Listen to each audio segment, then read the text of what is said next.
Now, let's dive into today's story. Chapter 1. Foundations of Sand. Dominic Reed watched the sunrise from his home office, the golden light spilling across the mahogany desk where he'd spent another sleepless night. At 42, Dom had built everything from nothing.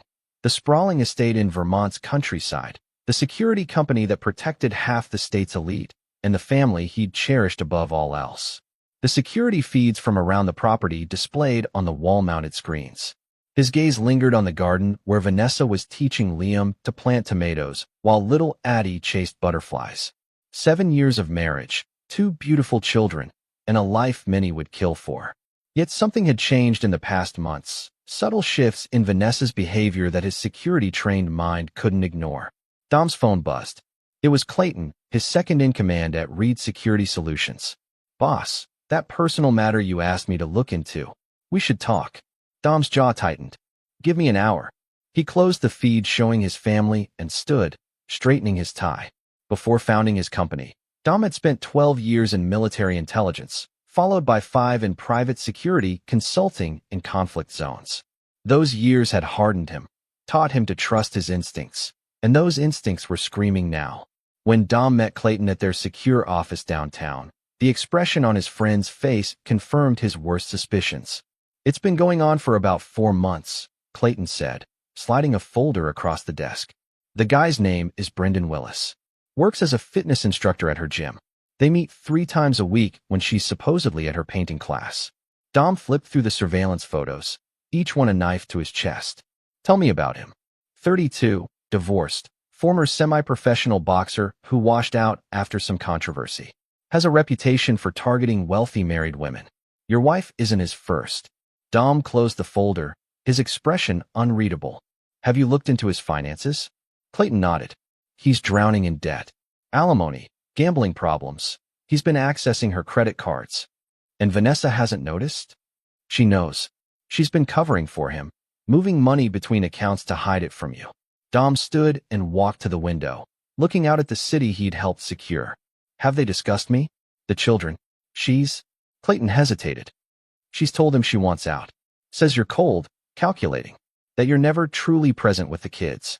That you're not fit to be their father."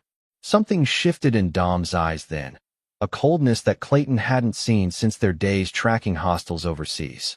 "Continue the surveillance. I want to know everything, where they meet, what they discuss, every penny that changes hands. But pull back on physical surveillance. I don't want them spooked." "What are you planning, Dom?" Dom turned, his face a mask of calm that belied the storm beneath. "I'm not planning anything yet. I'm gathering intelligence. That's what I was trained to do." As Dom drove home, memories flashed through his mind. Meeting Vanessa at a charity gala when she was fresh out of art school, her laughter as they danced under the stars on their first date. Her face, flushed with joy, when he'd proposed at the summit of Mount Mansfield after a grueling hike that tested both their limits. She'd sworn then that she loved his determination, his strength. Now she called those same qualities cold. Calculating. Dom pulled into the driveway of their home just as Vanessa's car left. He watched her drive away, knowing where she was really going.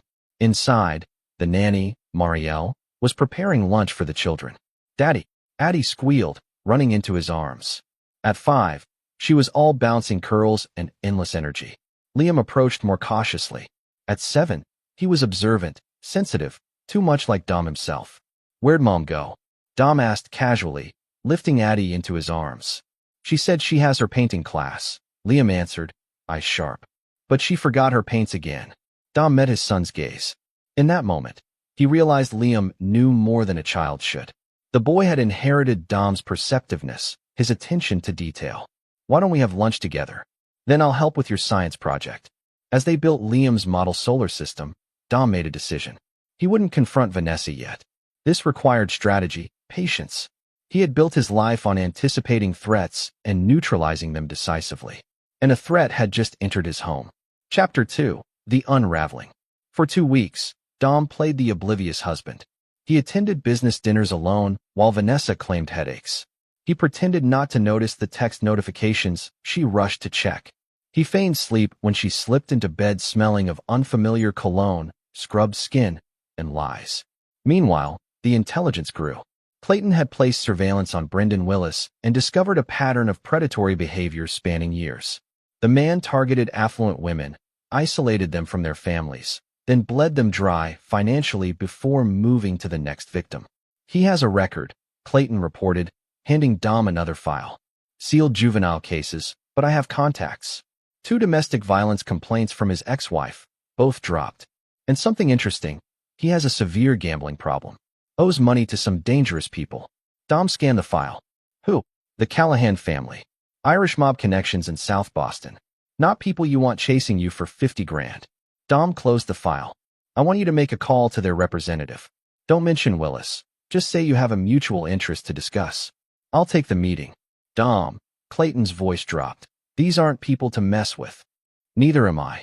That night, Dom found Liam sitting on the back porch, staring at the stars they'd mapped together countless times. Couldn't sleep? Dom asked, settling beside him. Liam shook his head. I heard Mom on the phone. She was talking about us. Dom kept his expression neutral. What did she say? That we might be going away for a while. That you might be angry soon. Liam turned to his father. Eyes searching. Are you and Mom getting divorced? The directness caught Dom off guard. He'd never lied to his children. I don't know yet, buddy. But if things change, I want you to remember something. Nothing that happens between Mom and me changes how much I love you and Addie. Would we still live with you? Dom wrapped an arm around his son's shoulders. I'll always be your father. No one can change that. Later that night, Dom accessed Vanessa's emails through the home security system he'd installed, a system she'd never fully understood. What he found confirmed his suspicions. She and Brendan had been planning their exit strategy for weeks. We'll file for full custody. Your husband is cold. Dom Reed, security expert. He's controlling. We'll say you're afraid of him.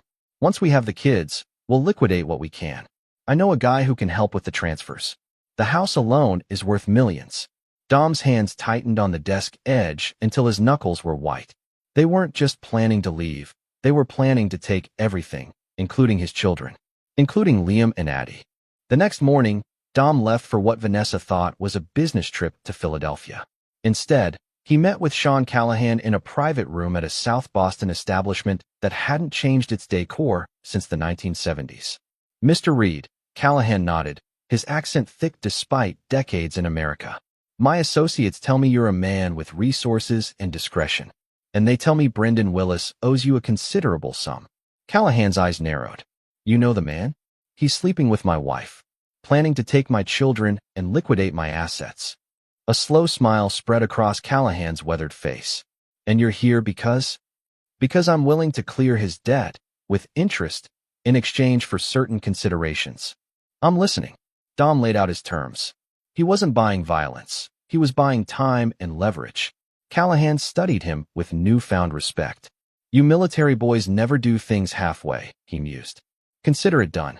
Willis gets a grace period on what he owes, but he'll know the clock is ticking. And when you give the word, he'll learn what real pressure feels like. Dom finished. When Dom returned home the following evening, he found Vanessa waiting in the kitchen, her expression grave. We need to talk, she said. About what? Dom set down his briefcase, already knowing what was coming. About us. This isn't working anymore, Dom. You're never here, emotionally, even when you're physically present. I've been unhappy for a long time. Dom studied the woman he'd once loved beyond reason. And Brendan makes you happy. The color drained from her face. How did you? I know everything, Vanessa. The affair, the money you've been funneling to him, the plans to take my children. She recovered quickly, her shock morphing to anger. You've been spying on me? This is exactly why I can't stay. You're controlling, paranoid. Is it paranoia when I'm right? Dom's voice remained calm. 4 months, Vanessa. Tuesdays, Thursdays, and Sundays when I have my meetings with overseas clients. The Lakeside Motel, room 212. The $22,000 you've transferred to cover his gambling debts. You're not fit to be a father, she hissed. The children need warmth, not a calculator in human form. I'm filing for divorce, and I'll seek full custody. Dom stepped closer, his voice dropping to a whisper. You have no idea what you're starting, but you're about to find out. The next morning, Vanessa was gone, along with the children. She'd left a note saying they were staying with her sister in Burlington. By afternoon, Dom had been served with divorce papers and a temporary restraining order based on claims of emotional abuse and controlling behavior. The war had begun. Chapter 3, Battle Lines. The initial hearing was set for 2 weeks later. Dom's attorney, Russell Montgomery, reviewed Vanessa's filing with a grim expression. She's claiming a pattern of psychological control, financial abuse, and emotional neglect of the children, Russell explained. She wants the house, primary custody with supervised visitation for you, and 50% of the business. Dom's expression remained neutral. What's our position? We counter with evidence of her infidelity, financial impropriety, and parental alienation. But Dom, Russell leaned forward. Family court judges tend to favor mothers unless there's clear evidence of wrongdoing. Her narrative of you as the cold, controlling husband might be persuasive. Then we change the narrative, Dom replied. I want a psychological evaluation for both of us. And I want her financial records subpoenaed. All of them, including the accounts she thinks I don't know about. Russell made notes. What about the children? The court will appoint a guardian ad litem to represent their interests. Request Judith Landry, Dom said immediately. She's thorough, incorruptible, and puts children's welfare above everything else. Russell raised an eyebrow. You've done your research. That's who I am, Russell. I prepare. I analyze. Vanessa is trying to use that against me, portraying it as coldness. We're going to show it for what it really is, protection. Over the next 2 weeks, Dom hardly slept. By day, he compiled evidence. Financial records showing Vanessa's transfers to Brendan. Text messages he'd recovered showing their plans to liquidate his assets. Recordings of her telling the children that Daddy doesn't want to be with us anymore. By night, he set the pieces of a larger plan in motion. He contacted former clients, called in favors from his military days, and liquidated investments only he knew about, moving the funds to secure offshore accounts. Vanessa had allowed him one supervised visit with the children at her sister's home. Addie had clung to him, confused by the sudden changes.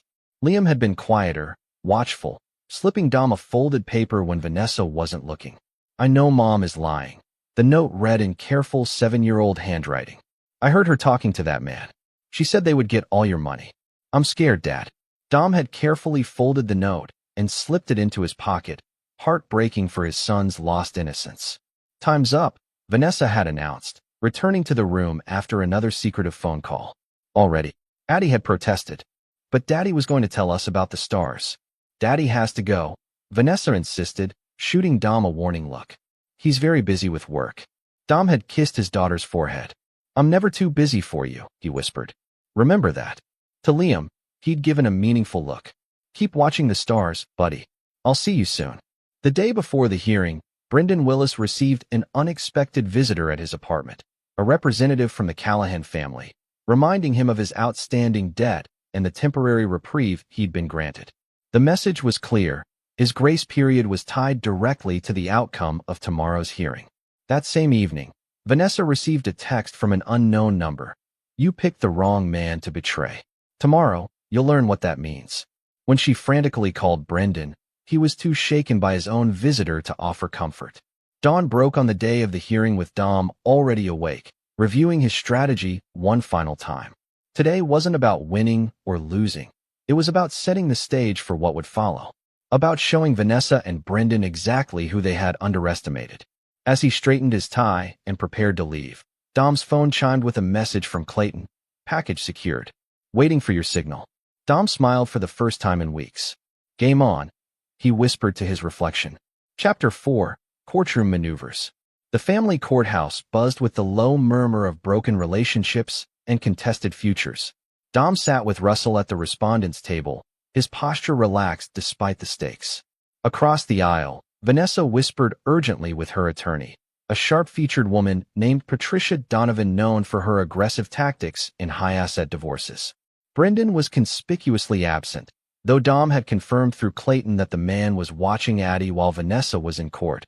Another piece of information he'd use when the time was right.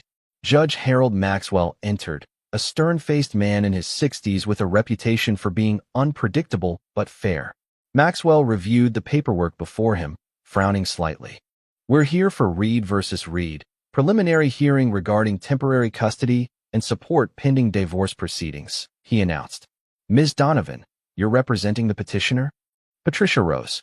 Yes, Your Honor. We're seeking temporary full custody for Mrs. Reed with supervised visitation for the respondent, temporary occupation of the marital home, and interim support. On what grounds? Mrs. Reed has been the children's primary caregiver. Mr. Reed's work keeps him frequently absent, and his controlling behavior has created an emotionally unhealthy environment. We've submitted affidavits regarding his obsessive monitoring of the family and his emotional detachment. Judge Maxwell turned to Russell. Mr. Montgomery? Russell stood. Your Honor, we contest these characterizations completely. Mr. Reed has been an involved, loving father whose security measures were appropriate given his profession. We counterpetition for shared custody and request forensic financial examination due to Mrs. Reed's misappropriation of marital assets. Maxwell studied both attorneys, then looked directly at Dom. Mr. Reed, you run a security company, correct? Yes, Your Honor. Reed Security Solutions. We provide protective services for high-value targets and facilities throughout New England. And these security measures in your home? Dom met the judge's gaze evenly. Standard protocols, Your Honor. Camera systems in common areas, secure entry points, monitoring of unusual financial transactions, all with Mrs. Reed's knowledge and prior consent, documented in these agreements. He nodded to Russell, who produced the signed papers. Maxwell examined them, then turned to Vanessa. Mrs. Reed, you signed these consent forms? Vanessa shifted uncomfortably. Yes, but I didn't understand what I was signing. Dom, Mr. Reed, has always controlled everything. Yet you manage the household accounts, Dom interjected calmly, including transfers to private accounts established after your relationship with Brendan Willis began. The courtroom stilled. Vanessa's face flushed crimson. Your Honor, Patricia Donovan cut in. These allegations are irrelevant to custody determinations. On the contrary, Russell countered, they speak directly to Mrs. Reed's judgment and priorities. We have records showing she diverted over $22,000 of marital assets to Mr. Willis in the past 3 months alone. Judge Maxwell frowned. Is this true, Mrs. Reed?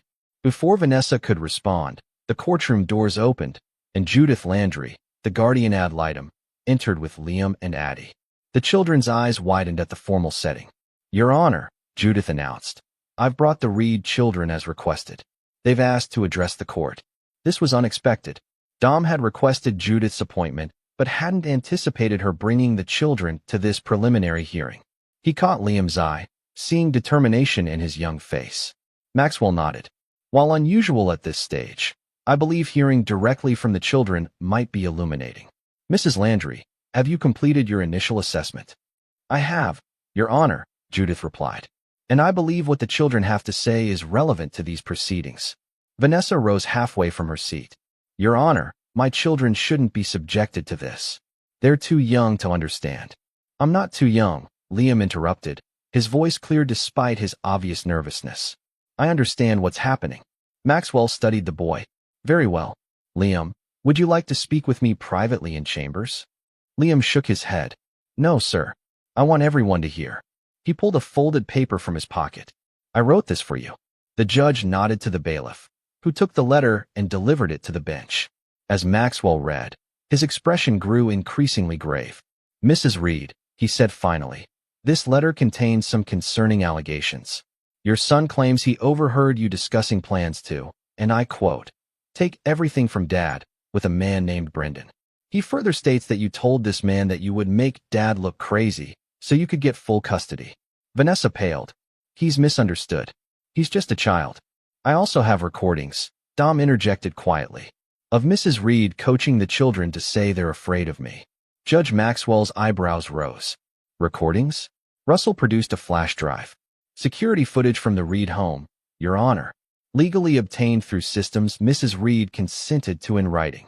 Maxwell took the drive, then addressed the attorneys. We'll take a 20-minute recess while I review this evidence. Mrs. Landry, please take the children to the waiting area. As they filed out, Liam looked back at Dom, who gave his son a reassuring nod. Whatever happened next, he was proud of the boy's courage.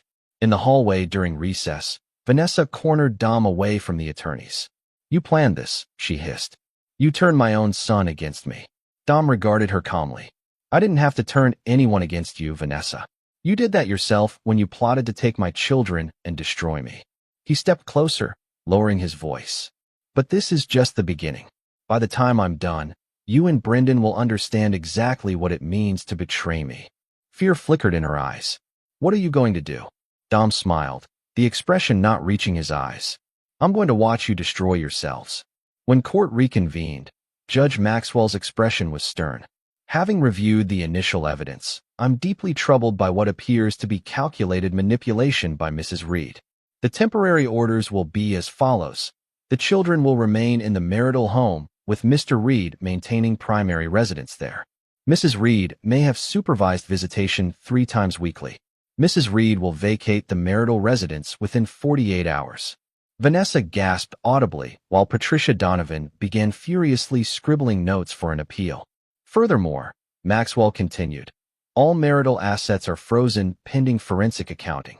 The final custody hearing is set for 30 days from today, during which time Mrs. Landry will complete her assessment. He fixed Vanessa with a stern gaze. Mrs. Reed, this court takes attempted parental alienation very seriously. I strongly suggest you reflect on your actions before the final hearing. As they left the courthouse, Dom pulled Russell aside. I need you to file additional motions. I want Brendan Willis deposed, and I want his financial records subpoenaed. Russell nodded. We have grounds now, especially with the judge seeing evidence of financial impropriety. What's your endgame here, Dom? Dom watched Vanessa hurrying to her car, phone already pressed to her ear. Justice, Russell. Nothing more, nothing less.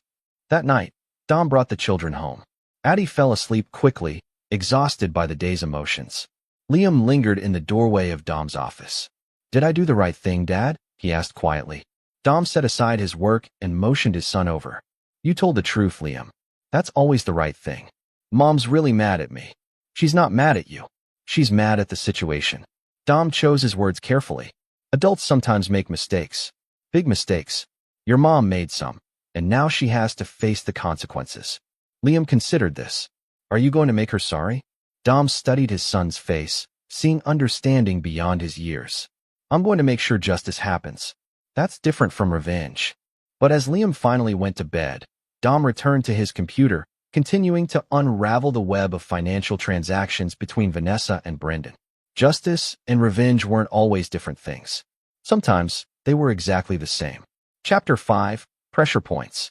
The next 2 weeks unfolded according to Dom's meticulous plan. While Vanessa stayed with her increasingly reluctant sister, Dom established a new routine with the children. Mornings meant breakfast together before school.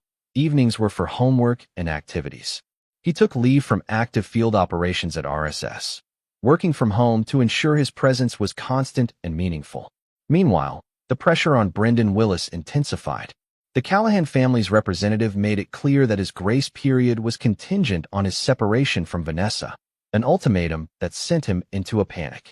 When he tried to access the funds Vanessa had previously provided, he discovered the accounts frozen by court order.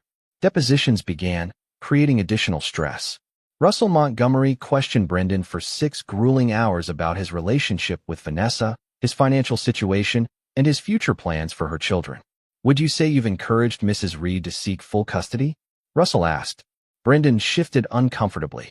We discussed what would be best for the kids. And did those discussions include how Mrs. Reed might leverage custody to secure a more favorable financial settlement? I don't recall specific. Perhaps this will refresh your memory, Russell interrupted, producing printouts of text messages. These are communications between you and Mrs. Reed from February 12th. You wrote, and I quote, once you have the kids, he'll give you anything to see them. Push for the business.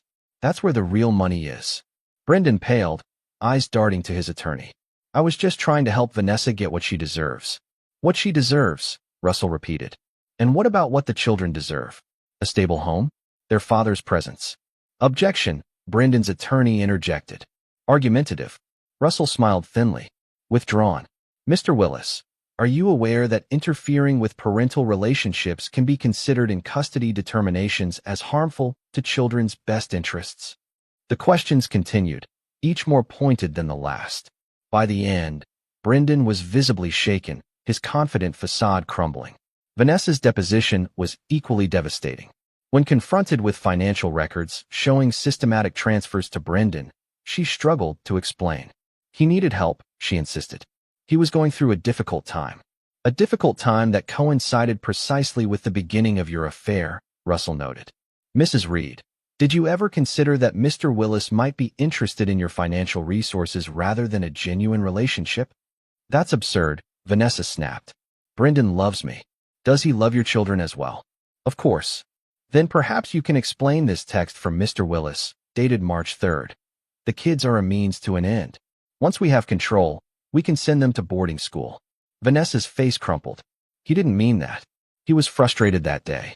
Outside the legal proceedings, Dom executed the next phase of his plan. Clayton had compiled a dossier on Brendan's past relationships, a pattern of targeting wealthy women, draining their resources, then discarding them. Dom arranged for this information to be delivered anonymously to Vanessa's sister, who had been providing both emotional and financial support. The sister, Devon Palmer, requested a meeting with Dom at a quiet cafe downtown. I didn't want to believe it, she admitted, sliding the dossier back across the table. Vanessa has always been impulsive. But this? She shook her head. Has she seen this? Not yet, Dom replied, sipping his coffee. I thought you should see it first. Devon studied him. Why? We've never been close. You must know I've been helping her. Because you love your sister, Devon. And because, unlike Brendan, you actually care about Liam and Addie. She couldn't argue with that. What happens when Vanessa sees this? That depends on her. She has choices to make. Devon gathered her purse, preparing to leave. For what it's worth, I don't think she ever deserved you, Dom. You're calculating, yes.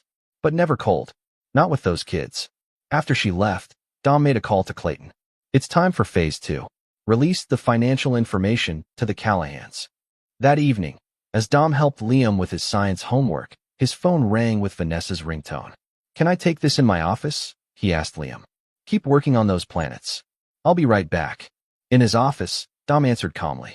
Vanessa, you bastard, she hissed. You sent that file to Devon? She's refusing to help me anymore. She's saying I need to rethink my choices. Is that what this call is about? Your sister cutting you off financially. It's about you systematically destroying my support system. First the court, now Devon. Who's next?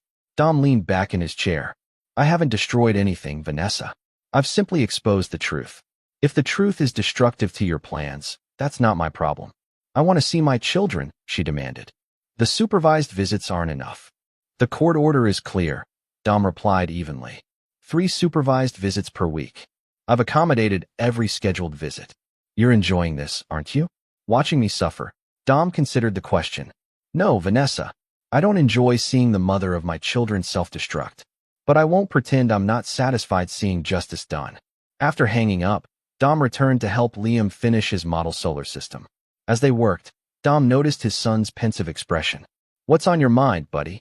Liam carefully positioned Neptune in its orbit. Is Mom going to be okay? Aunt Devon called, and she sounded worried. Dom chose his words carefully. Your mom has some things to figure out. But she loves you and Addie very much. Not as much as she loves Brendan, Liam muttered. Dom set down the glue. Liam, adults are complicated.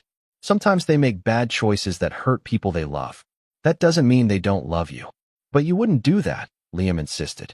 You wouldn't choose someone else over us. Dom pulled his son into a hug. Never. Not for anything in this world. Later that night, after both children were asleep, Dom received another call. This one from a burner phone he kept for special purposes. It's done, said a gruff voice with a Boston accent. Willis got the message. He's trying to scrape together the cash, but he's running scared. Keep the pressure on, Dom instructed. But nothing physical yet. I want him desperate, not injured. The final custody hearing was approaching, and everything was falling into place. The Guardian ad litem's preliminary report favored Dom, citing Vanessa's concerning judgment and apparent prioritization of her relationship over the children's stability. Yet Dom knew better than to become complacent. Desperation made people unpredictable, and both Vanessa and Brendan were becoming increasingly desperate. He doubled the security around the house and the children's school. He reviewed contingency plans with Clayton, and he prepared for the possibility that his opponents might make one last, reckless attempt to regain control. What he didn't anticipate was what form that attempt would take. Chapter 6. The Letter. The morning of the final custody hearing dawned clear and cold. Dom helped Addie pick out her clothes. The blue dress. Daddy, it's my serious dress. And checked Liam's backpack for the letter the boy had insisted on bringing. Are you sure you want to read this in court?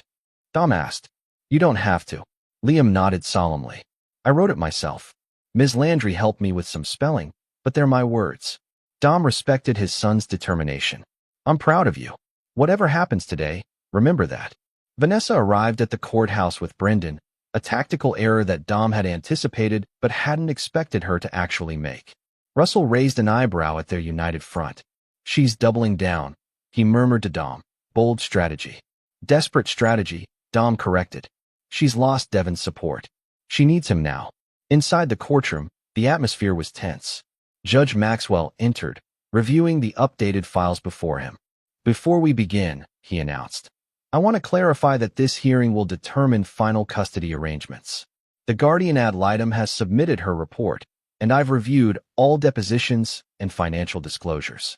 He fixed both parties with a stern gaze.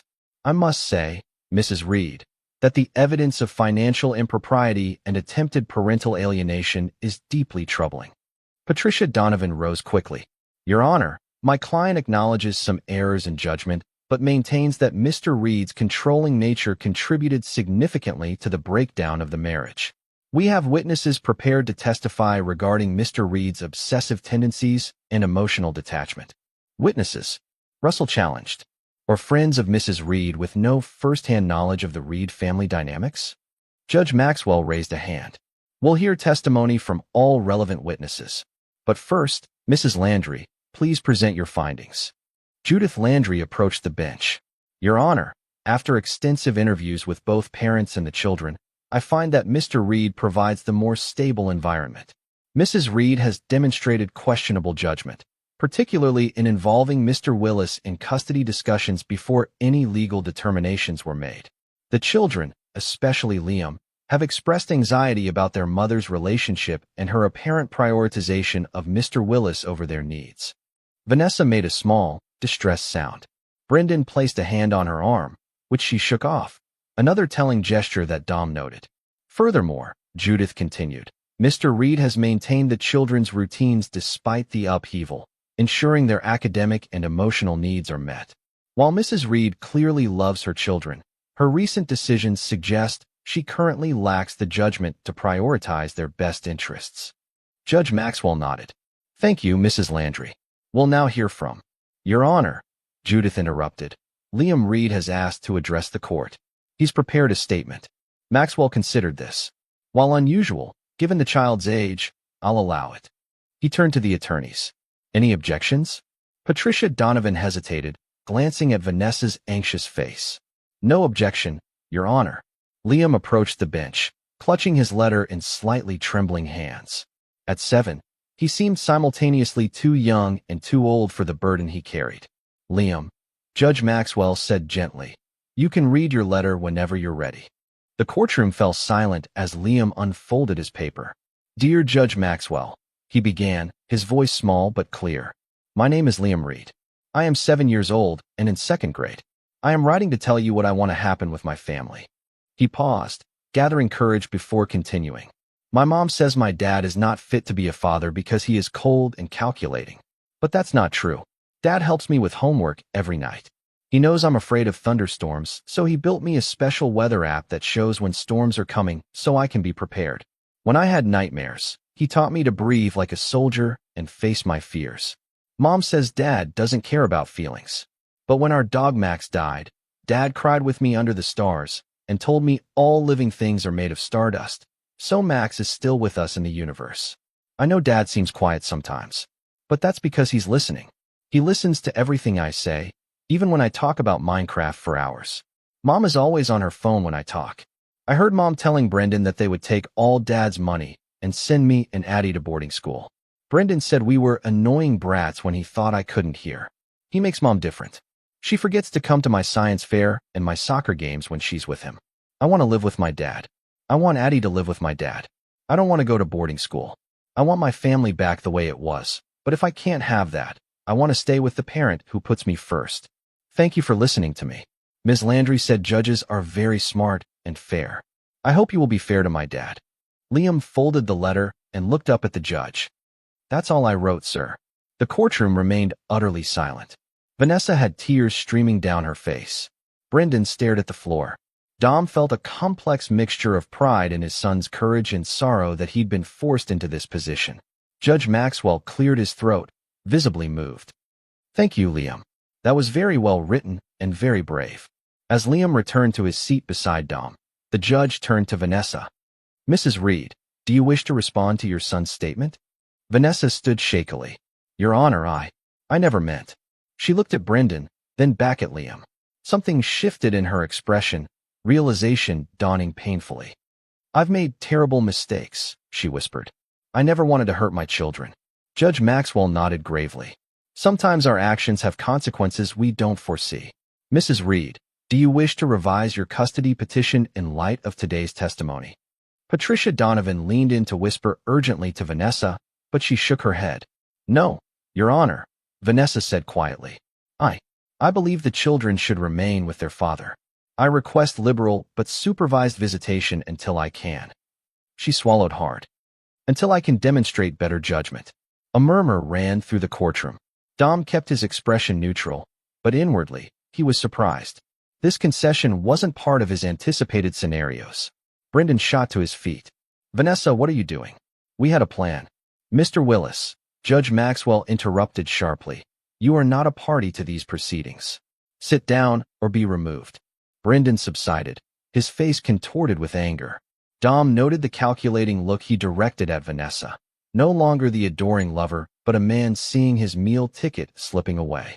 Judge Maxwell announced a brief recess to consider the revised petition, during which Russell turned to Dom. This is unexpected, he murmured. A tactical retreat on her part? Dom watched Vanessa arguing with Brendan in hushed, heated tones across the courtroom. No, he said slowly. I think she finally saw him clearly. Liam's letter did what all our evidence couldn't. It forced her to face what she was sacrificing. When court reconvened, Judge Maxwell delivered his ruling. Dom would retain primary physical and legal custody. Vanessa would have supervised visitation 3 times weekly, gradually transitioning to unsupervised if she demonstrated consistent commitment and improved judgment. The marital assets would be divided 65/35 in Dom's favor, with Dom retaining the family home and business. As they filed out of the courtroom, Vanessa approached Dom while Liam and Addie waited with Judith Landry. I know you orchestrated all of this, she said quietly. The evidence, the pressure on Brendan, turning my own sister against me. It was masterfully done. Dom met her gaze evenly. I protected what's mine. Nothing more. Our son wrote that letter on his own, didn't he? Every word. You underestimated him, just like you underestimated me. Vanessa glanced at the children, eyes lingering on Liam's serious face. I'm going to earn back his trust, Dom. And Addie's. Whatever it takes. That's between you and them, Dom replied. But Vanessa, he lowered his voice. If you ever try to take my children from me again, what you've experienced so far will seem like mercy. She studied his face, seeing the implacable resolve there, and nodded slowly. I understand. As she walked away to say goodbye to the children before they left with Dom, Brendan approached, his expression thunderous. This isn't over, Reed, he growled. You think you've won, but you have no idea what's coming. Dom smiled, the expression chilling in its calmness. Actually, Brendan, I know exactly what's coming for you. The Callahans send their regards. Your grace period just expired. The blood drained from Brendan's face as Dom walked away. The first battle was over, and Dom had won decisively. But the war? That was just beginning. Chapter 7. Calculated Responses. 3 weeks after the custody hearing, Dom's new family routine had stabilized. Liam was thriving academically, his anxiety noticeably reduced now that the uncertainty had been resolved. Addie still occasionally asked when Mommy was coming home for real, but she too seemed more settled. Vanessa had maintained her visitation schedule perfectly, arriving punctually for each supervised session. She brought thoughtful gifts for the children, books for Liam, art supplies for Addie, and focused entirely on them during their time together. She never mentioned Brendan. Dom monitored these visits from a distance, noting the genuine effort Vanessa seemed to be making. It was Clayton who finally broached the subject during their weekly security briefing at RSS headquarters. "She's following the script perfectly," Clayton observed. "Are you considering easing the restrictions?" Dom leaned back in his chair, studying the surveillance photos of Vanessa's latest supervised visit. "No. She hasn't contacted Willis in over 3 weeks. Our sources say she's cut him off completely."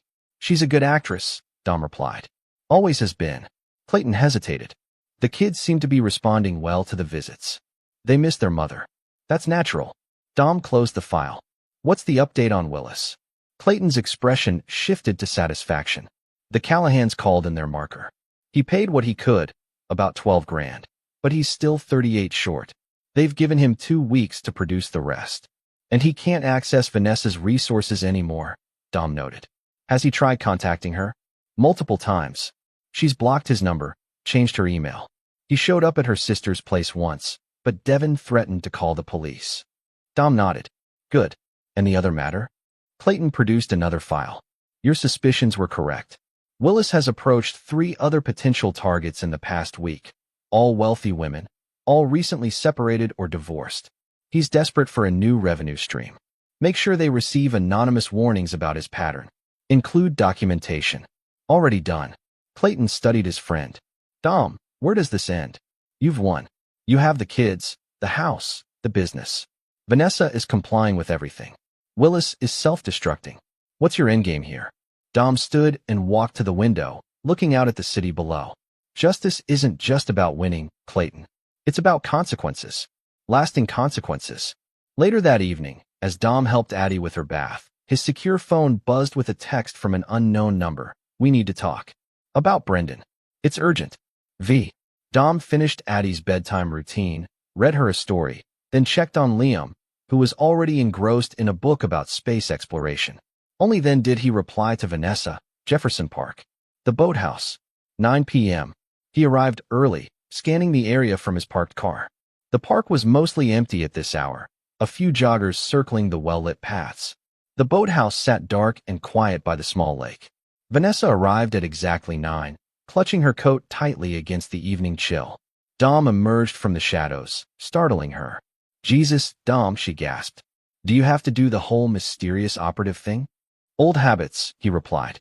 "What's this about?" She glanced around nervously. "Brendan came to Devin's house again today. He was different, desperate, threatening. He said if I didn't help him with money, he'd tell the court I violated the custody agreement." "With what evidence?" "None, but he said he'd manufacture something." "Dom," he mentioned the children. "Said he knew their schedules, their routes to school." Dom's expression hardened. "He threatened our children?" "Not explicitly, but the implication was clear." Vanessa hugged herself tightly. "I'm scared, Dom. Not for me, for Liam and Addie." Dom studied her face, looking for signs of manipulation or deceit. Finding none, he nodded. "I'll handle it." "What does that mean?" "It means you don't need to worry about Brendan Willis anymore." Vanessa stepped closer. "Dom, don't do anything extreme. Whatever you're planning." "I'm planning to protect my family," he interrupted. "Something I've always done." "He's dangerous when cornered." "The things he said today? I never saw that side of him before." Dom almost laughed at the irony. "You never saw a lot of things, Vanessa. That was your choice."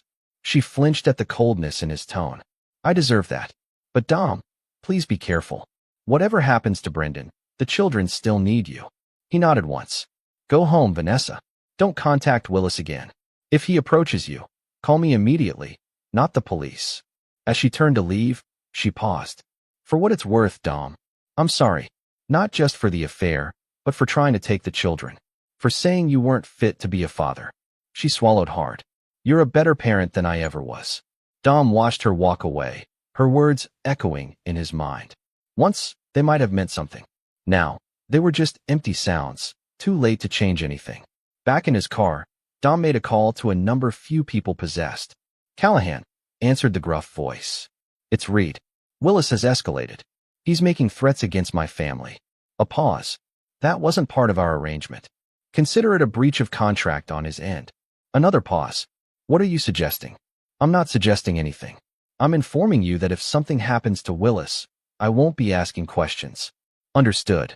The line went dead. Dom drove home, checking and double-checking that he wasn't followed. He increased the security protocols around the house, activated additional monitoring of the children's school, and placed Clayton on high alert. 2 days later, Brendan Willis was found in his apartment, severely beaten. The official police report cited a home invasion likely related to gambling debts. Willis was hospitalized with multiple fractures, but refused to cooperate with investigators. When the news reached Dom, he was helping Liam with a constellation map for school. He excused himself to take Clayton's call, listening impassively to the details. He'll live, Clayton concluded, but he won't be threatening anyone for a while.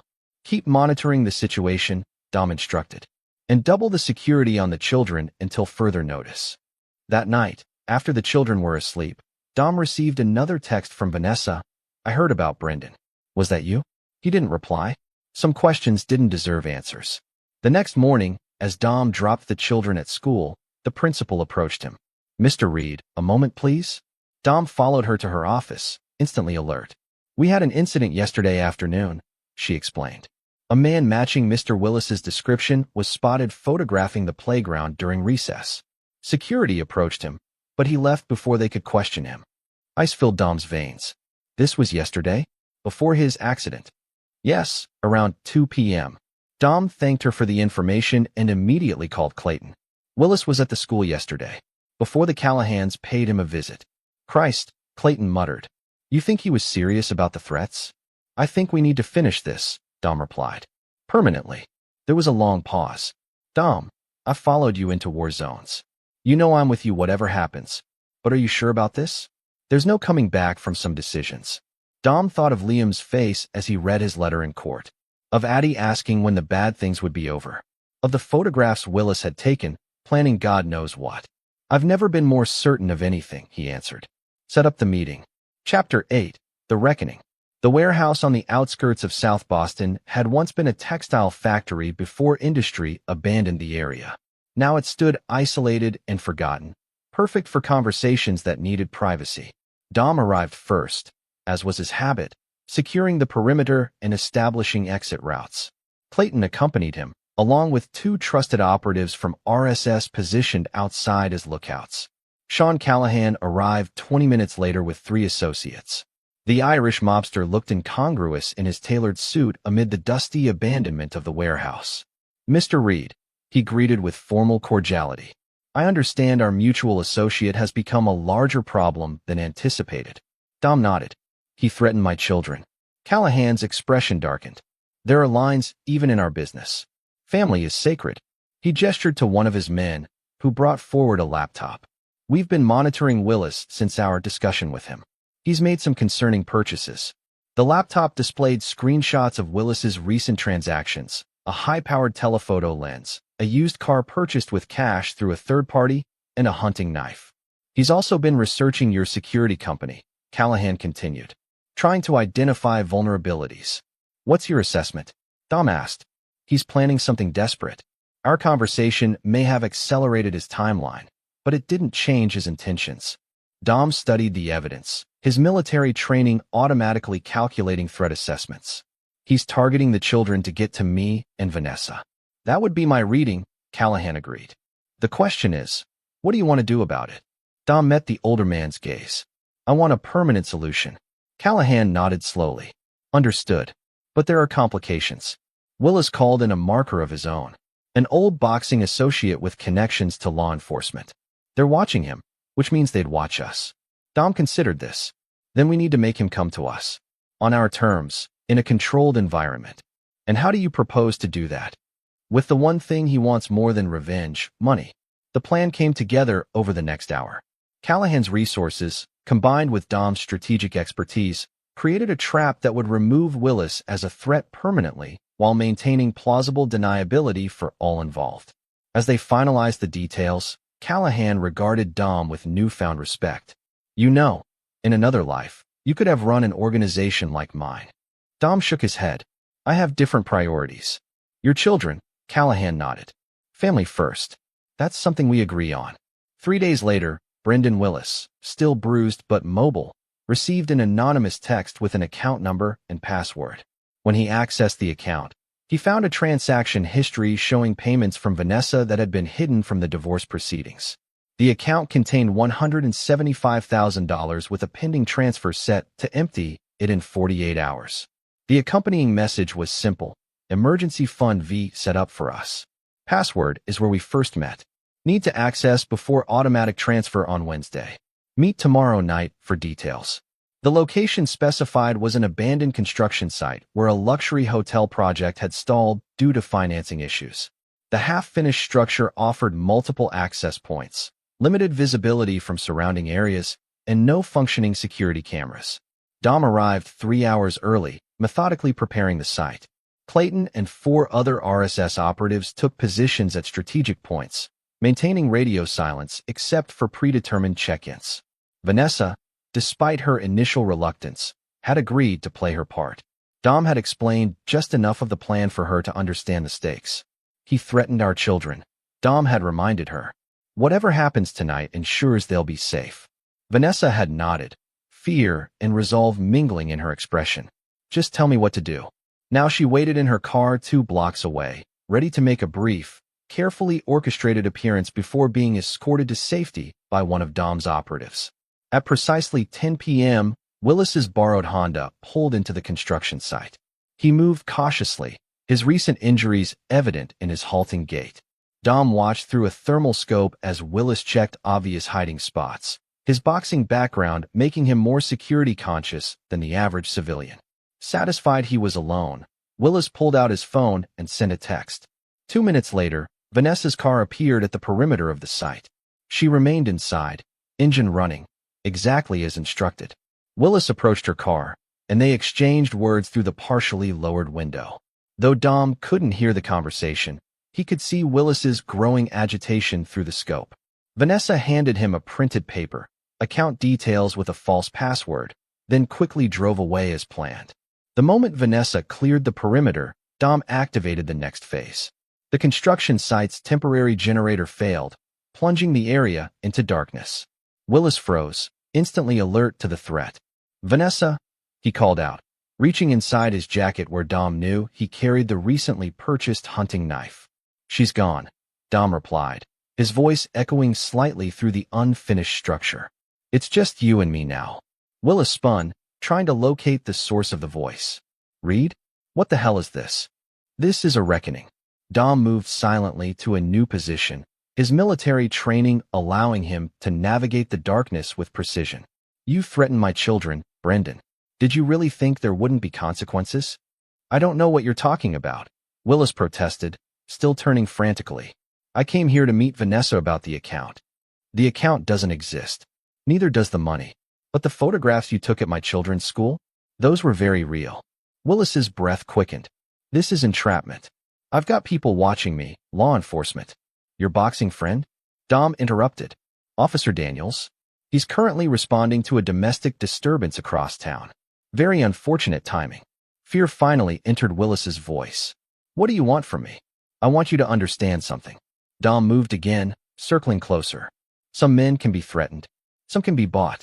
Some can be reasoned with. I am none of those men. Not when it comes to my family. Willis lashed out blindly with the knife, slicing through empty air. Stay back.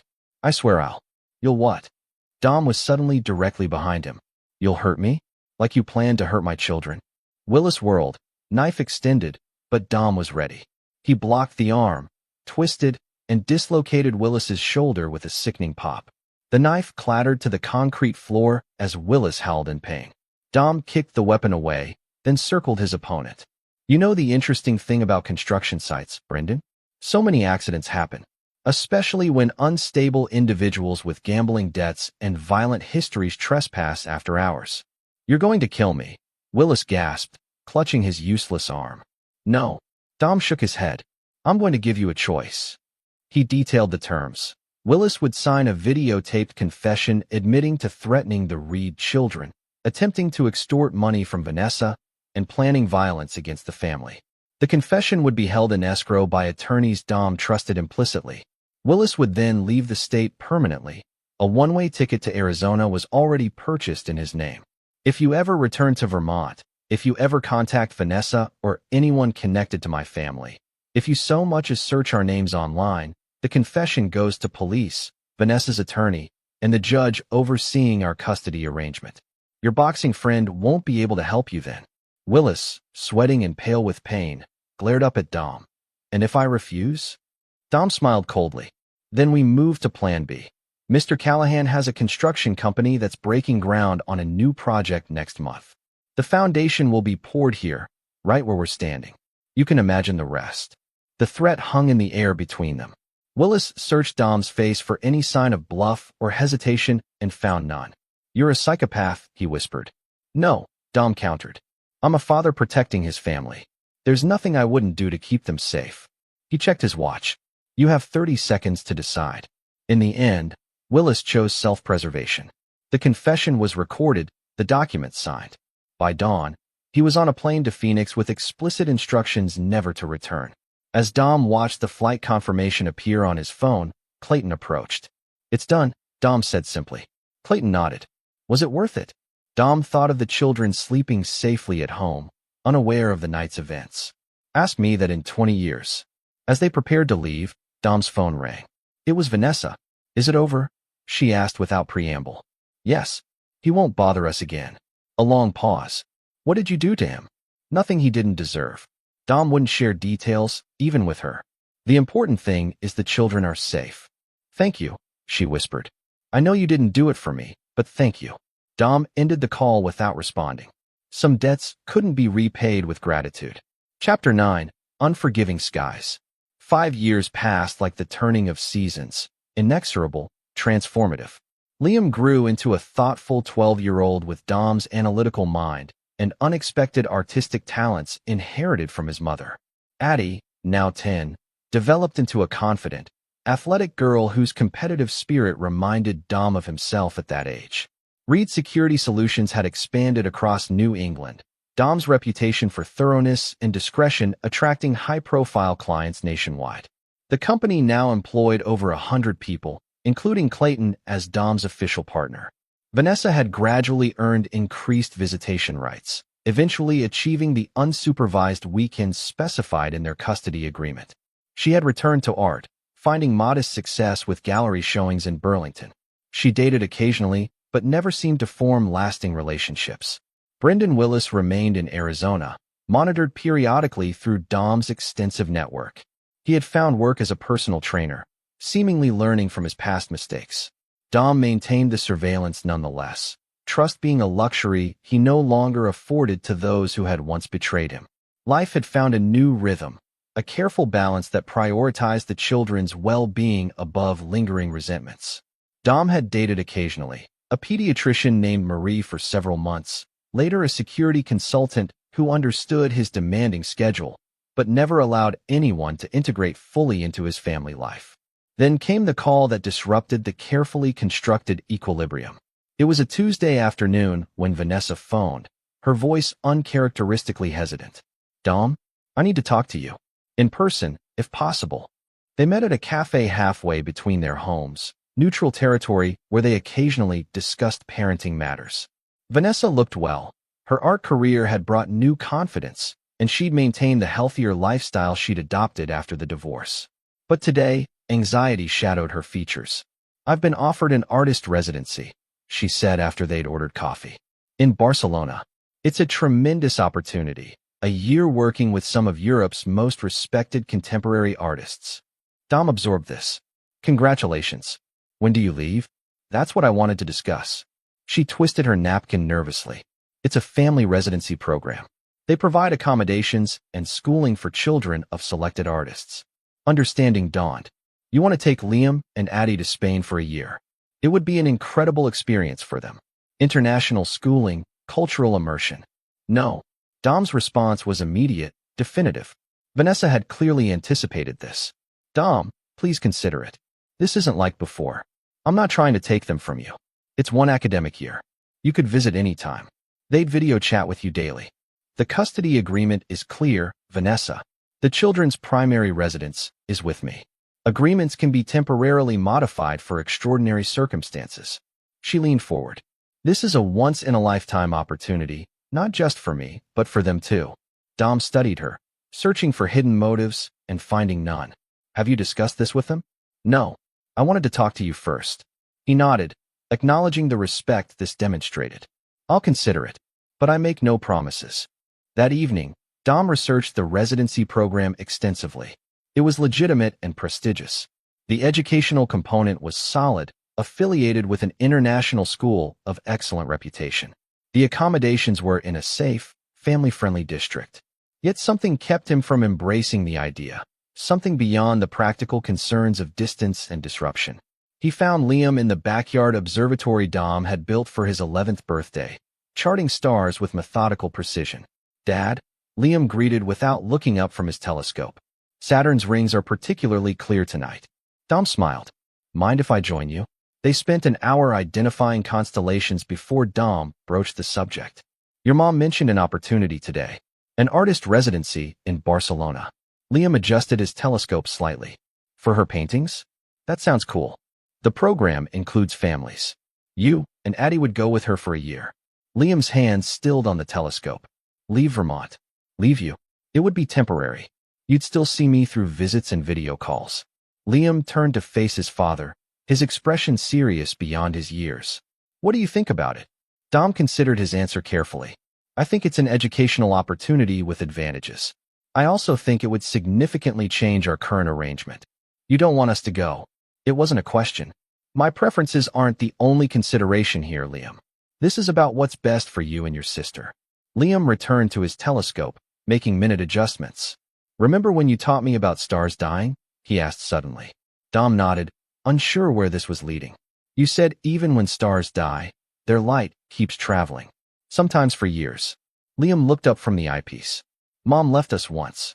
I know it was complicated and adult and not something I'm supposed to understand yet. But she left, and now she wants us to leave with her." "It wouldn't be the same situation," Dom clarified. "This is professional, not personal." "Maybe." Liam shrugged. "But I don't want to go. I like my school, my friends, my observatory." He gestured to the small domed structure. "And I don't want to be away from you for that long."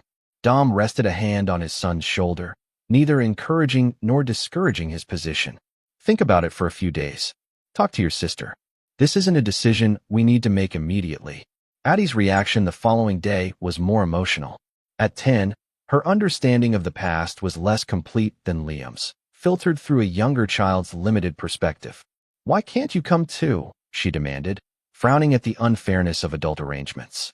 "My work is here," Dom explained gently, "and this opportunity is specifically for your mom. But we'd be so far away. What if something happens?" Dom recognized her fear, the same anxiety that had plagued her after the divorce, when changes had seemed overwhelming and threatening. "Nothing bad would happen," he assured her. "And if you needed me, I would be there, no matter what." Later that week, Dom arranged a family dinner with Vanessa to discuss the proposal together. The children presented their thoughts. Liam's measured reluctance and Addie's torn excitement mingled with apprehension. "Barcelona has the best science museum in Europe," Vanessa pointed out to Liam. "And the food, Addie. You'd love the pastries and the seafood."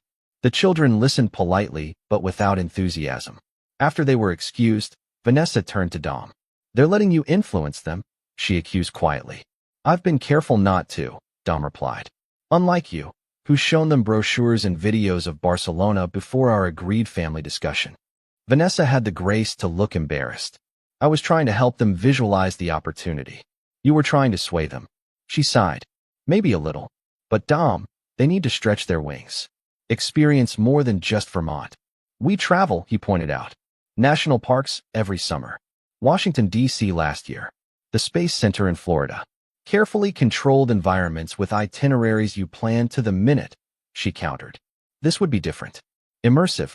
Dom studied her, understanding dawning. "This isn't just about the residency, is it? You've been planning something longer term."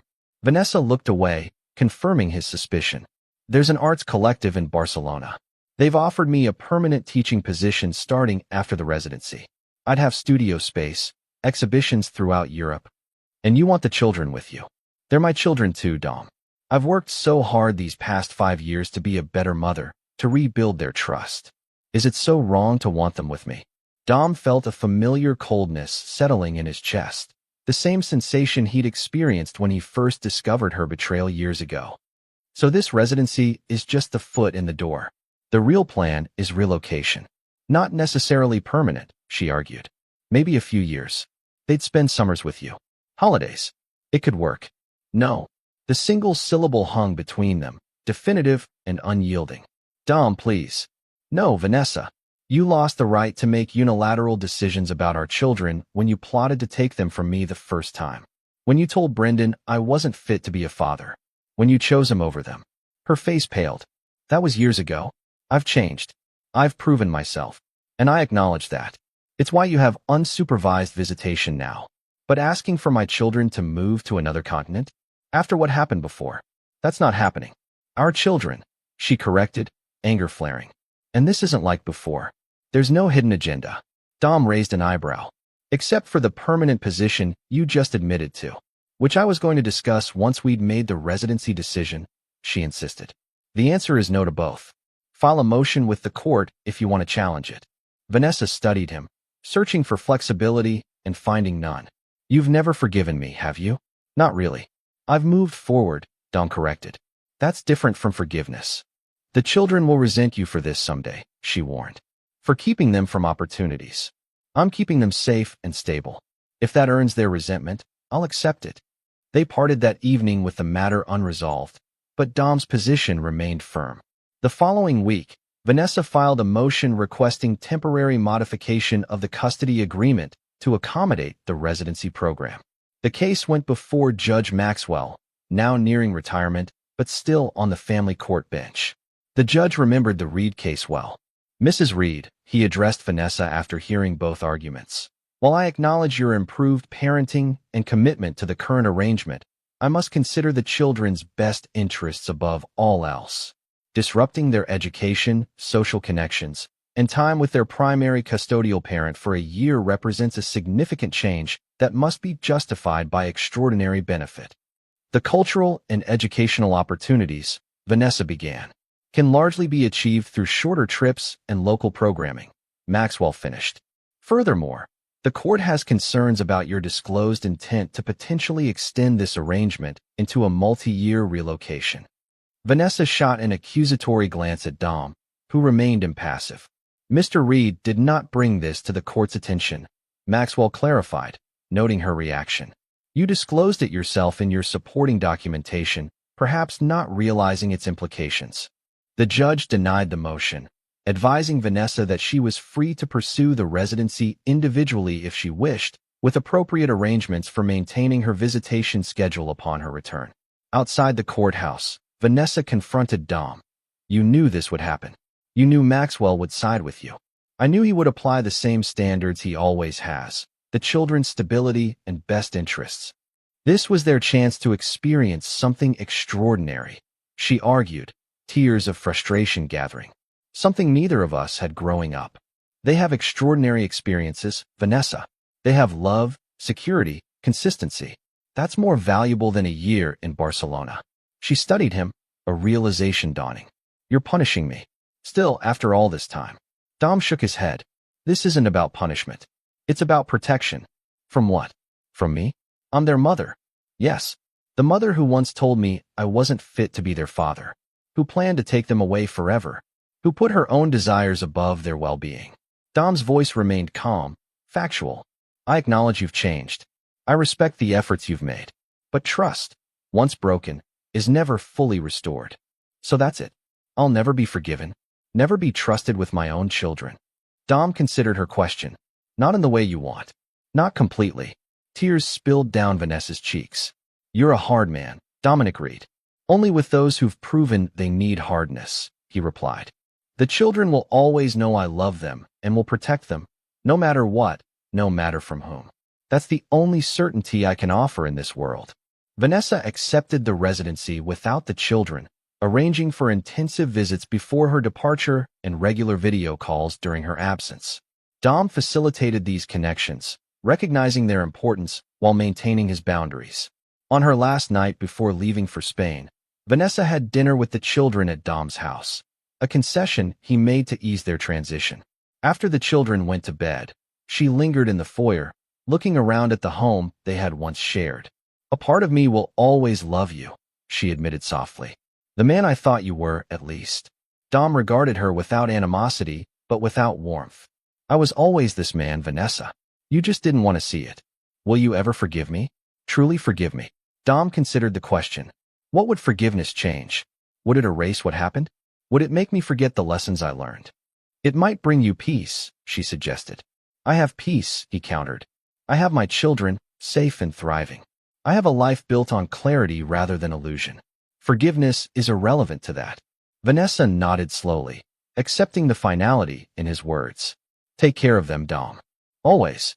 After she left, Dom stood on the back deck, gazing at the observatory where Liam spent so many evenings. His son joined him moments later, wrapped in a sweatshirt against the autumn chill. Mom's really going tomorrow, Liam said, not a question but a statement of fact. Yes, but she'll call often, and you'll visit during school breaks if you want. Liam nodded. Dad, are you sad she's leaving? Dom considered the question with the honesty he always offered his children. No, but I'm sad you and Addie are sad. I'm not that sad, Liam admitted. Is that bad? That I'm not more upset? Dom placed an arm around his son's shoulders. Feelings aren't right or wrong, Liam. They just are. They stood in companionable silence, watching stars emerge in the darkening sky. Finally, Liam asked the question Dom had been expecting for years. Why couldn't you forgive Mom? After all this time? Dom chose his words carefully. Some betrayals change who we are fundamentally. They force us to see truths we can't unsee. Your mother's choices showed me who she really was, and who I needed to be to protect what matters most. Us, Liam said simply. Always. Liam considered this. The stars we're seeing now, he mused. Some of them might already be dead. Their light is just reaching us from the past. That's true. Maybe forgiveness is like that, Liam suggested. Something that exists in the past but can't change the present. Dom looked at his son with pride and a touch of wonder at his wisdom. When did you get so philosophical? Liam shrugged. I had a good teacher. As they turned to go inside, Dom glanced once more at the night sky, vast, beautiful, and utterly unforgiving in its cosmic laws. Some forces couldn't be negotiated with or softened by time. Some boundaries, once crossed, could never be uncrossed. He had learned that lesson well, and he would never forget it. This is where our story comes to an end. Share your thoughts in the comments section. Thanks for your time. If you enjoy this story, please subscribe to this channel. Click on the video you see on the screen, and I will see you there.